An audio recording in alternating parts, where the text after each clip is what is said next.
Good morning mga bata! Tayo'y tumayo at tayo magdarasal. Okay? Upo na tayo. Mabuti naman at kompleto tayo lahat. Bago natin simulan ang ating lesson ngayong araw na to, dapat kung ikaw magsasagot, nakataas ang iyong kamay. Maaari ba yun? Pangalawa, dapat makinig ka sa nagsasalita sa unahan. Pangatlo, bawal ang maingay. Maaari ba yun? Okay. Okay, bago tayo mag-start sa ating pinaka-discussion, gusto ko muna kayong tanungin kung ano ba yung mga balitang naririnig nyo sa radyo or napapanood nyo sa TV. Anyone? Okay, very good. So, paano natin malalaman kung ano ba yung pinaka-pinupunto ng isang news?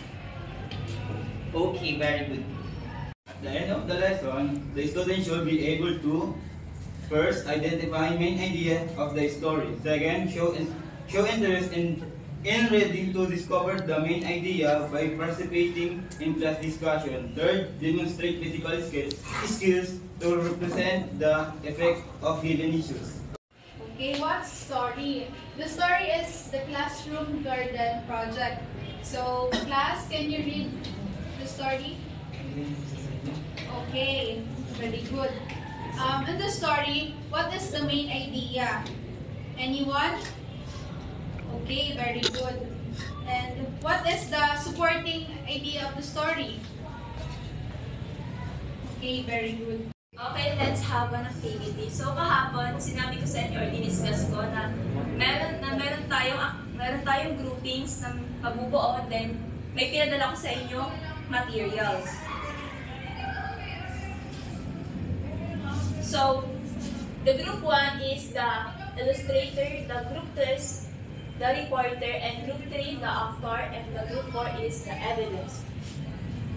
So, kung makikita niyo dito sa picture, ito yung typhoon last month. Etong picture na to, ito yung gagawa niyo ng activity ng before, during, and after. And that's all. Okay class, gumawa po ng papel and then sagutan itong nasa screen. So, tapos na ba ang lahat? Maaaring pumunta sa unahan at ipasa. Ano nga ulit yung pinag-aralan natin? Okay, about main ideas. So, meron ditong tatlo na dapat nating tandaan para daw makuha natin yung tatlong main ideas sa story. A. Observe key details. B. Look for patterns or important actions. And letter C. Connect these details to form one big central message. Okay, class, for your assignment, read the short paragraph and look 3 details support the main idea and 1 detail does not belong. Cross out the detail that does not fit.